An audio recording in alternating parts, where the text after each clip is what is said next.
Welcome to the Deep Dive, where we are still trying to process what on earth happened in Qatar. I don't think anyone can. We are looking at one of the most insane championship finales in years, and it's all because of just one unbelievable organizational failure. It really wasn't just a misstep, was it? The sources are calling it a fiasco, a total strategic meltdown, a decision so fundamentally wrong it basically reset the entire championship. And for McLaren, who had, let's be honest, the fastest car out there by a country mile. Oh, easily. To just throw it all away. They absolutely snatched defeat from the jaws of victory. So our mission today is to really get into the anatomy of this rigidity. We've got the post-race interviews. We've heard from Zak Brown, Andrea Stella, all of them trying to explain a mistake that, frankly, just doesn't add up. And we need to figure out why this blunder left the door wide open for the Predator, Max Verstappen. He's not just alive in this fight, he's snarling. In that 12-point gap,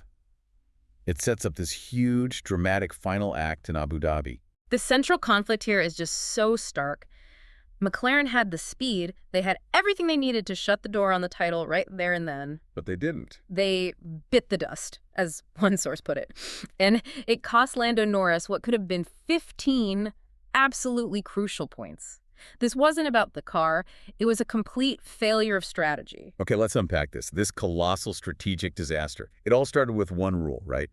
The mandatory stop. That rule is everything. The FIA was so concerned about the tires, they said, look, you cannot run more than 25 laps on any set, period. And the race was 57 laps long. Right. So the math is, it's not rocket science. Every single driver had to make 3 stops to finish the race. No way around it. So that basically fixes your pit window. It makes the strategy, as our sources say, very simple.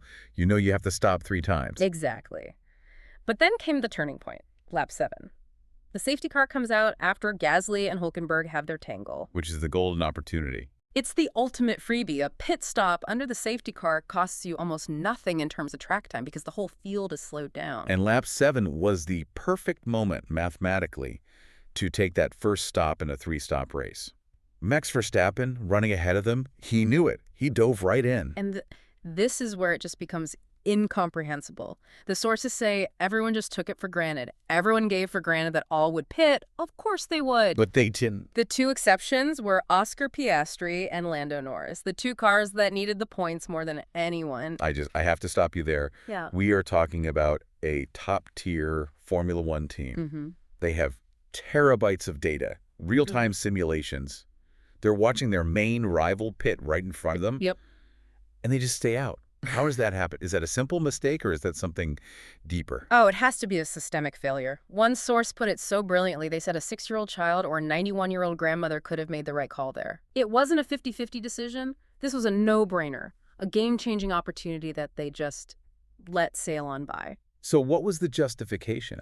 Andrea Stella, Zak Brown, they had to say something afterward. Their defense was, well, it was basically that they were sticking too rigidly to their pre-race plan. A plan that the safety car just made obsolete. Precisely. Stella said they wanted flexibility in case there was a second safety car later on. A hypothetical. They were planning for a maybe instead of reacting to the reality right in front of them. Exactly. They prioritized a low-probability plan B over the guaranteed gain of plan A. They ignored the overwhelming evidence, which was the entire rest of the grid diving into the pits. And the irony is it's painful. God. They sacrificed a 20-second advantage they would have gained just to be forced into a full-time penalty stop later under a green flag. And Stella basically admitted it after the race. He conceded that because everyone else pitted, stopping was, quote, definitely the right thing to do. A little late for that. I think. The consequence was brutal. Piastri's pace was so good he still got P2, but Norris. Yeah.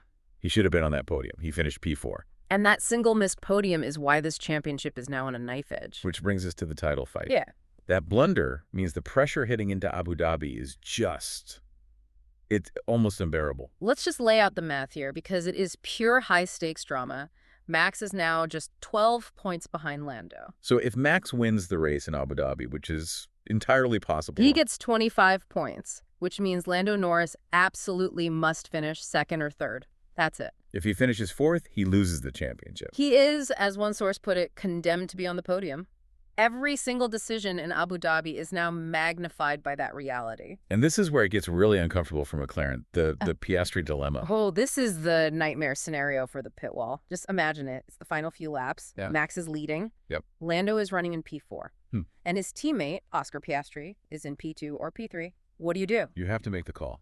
You are forced, strategically and morally, to tell Oscar to give up his position for Lando. What a weight to put on that team after everything that's happened. And if they get that wrong, if they hesitate, and Max steals this title after McLaren had the faster car, it would be historic, but for all the wrong reasons. It would be, frankly, lamentable. But let's flip it. Let's look at it from the other side. If Max pulls this off, Yeah. what a story. It would be, as the sources say, insolite and poetic. Think about it. Max has 7 wins this year, same as Lando. But he's done it in a car that is consistently described as being far from the dominant machine. He's just operating on another level. Completely. He'd be joining a really elite group of drivers who won a title without the best car. You know, like Alonso over Schumacher back in 2006. Right, when Schumacher had the faster car, the better tires. But Alonso's sheer consistency and resilience won out. Max is showing that same quality. He's the ultimate closer. He does not crack under pressure. And the ghost of strategic blunders passed. It's hanging so heavily over this finale. We have to talk about Abu Dhabi 2010. Oh, 2010. That is the cautionary tale. It's one of the most painful strategic mistakes ever. So for anyone who doesn't remember, set the scene. Okay, so Fernando Alonso in the Ferrari is leading the championship. He goes into the final race 15 points ahead. All he needs to do is finish 4th. Simple enough. But Ferrari got obsessed with covering Mark Webber, who was his nearest rival on the day. Webber pitted early, so Ferrari pitted Alonso to cover him. They reacted to one driver instead of running their own race. Exactly, and it was a catastrophic mistake. They came out behind Vitaly Petrov's Renault, and Alonso just could not get past him. Meanwhile, Sebastian Vettel, who was 3rd in the standings, He just ignored them. completely stayed out, drove his own race, won, and leapfrogged both of them to win the championship. And that's the parallel. Ferrari focused on the wrong variable. McLaren, in Qatar, focused on a hypothetical second safety car. It's the same fundamental error. Ignoring the reality in front of you for something that might happen. McLaren cannot afford to let history repeat itself in Abu Dhabi. And if you're watching this on YouTube, welcome to the deep dive. Seriously, don't forget to subscribe for more deep dives into F1's biggest moments. Absolutely. Now, we absolutely have to shift gears. This next segment is part of our news coverage of recent F1 events, and while the title fight got all the headlines, some of the drives further back were just heroic. Let's start with Carlos Sainz. Captain Carlos, what a drive. A P3 podium for Williams. You have to understand the context to appreciate how massive that is. Williams had basically written Qatar off, hadn't they? Completely. They had marked it with a huge black cross. The track characteristics, all those high-speed long corners are just a nightmare for that car's aerodynamics. So they were expecting to be, what, P12, P14 maybe? At best. But Sainz pulls out a P3. He did it with this almost experimental setup, found incredible pace, and just drove the wheels off it. And the podium wasn't just for show either.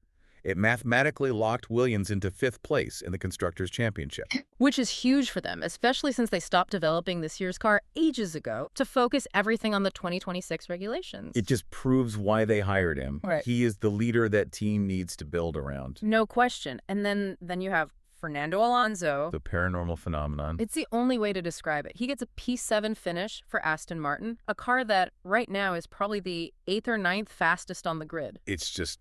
It's indescribable. He is consistently 5 places higher than that car has any right to be. And he was, as the source said, living on the edge of the razor.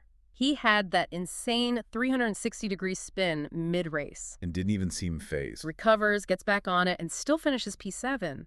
Just an extraordinary weekend from him. Okay, before we wrap, there's one last thing we need to touch on. Yeah. The critique of Adrian Newey being named team principal at Red Bull. The sources are very clear on this. It's a mistake. A huge mistake. Why? I mean, he's a genius. He's the greatest aerodynamicist of all time. He's not a team principal. His only job should be designing the car. So the fear is that this new role will distract him. It's not a fear, it's a certainty. And with the 2026 regulations coming, this is the most critical design period in a decade, Newey's brain focused 100% on finding the loopholes and secrets for that next generation of cars. Not dealing with sponsors, media, FIA meetings. Exactly. You don't take your master artist and make him run the gallery. You shield him. You let him create. Red Bull is risking their entire long-term future by pulling him away from his drawing board. So as we bring this all together, the McLaren mess, the tightening championship, the ghosts of 2010, what does it all mean as we head into this final race in Abu Dhabi? It means the tension is going to be enormous. And it's not just about the drivers anymore. McLaren as a team, after the Vegas disqualification and now this, they have to elevate their game. The whole organization has to support Lando perfectly. So you have Lando Norris, who needs a flawless weekend and a podium finish. Against Max Verstappen, the great white shark. The one driver who is statistically proven to be the most resilient under this kind of pressure. Max thrives in this environment. He does. He doesn't need to be faster. He just needs the other team to make one more mistake. And here's the final thought for you to chew on. Considering how critical strategy was, and with the painful memory of Ferrari in 2010, the question for Abu Dhabi isn't about who has the faster car. It's about who will crack first. Will Red Bull play it safe, relying on Max's nerve? Or will McLaren, haunted by their failure in Qatar, feel pressured to gamble again and risk it all? It is the ultimate high-wire act of strategy and psychology. We are about to find out which team is strong enough to not overthink it. Don't miss a second of our analysis as we build up to the finale. Follow us on TikTok, Instagram, and YouTube for all the latest. Until then, stay on the asphalt.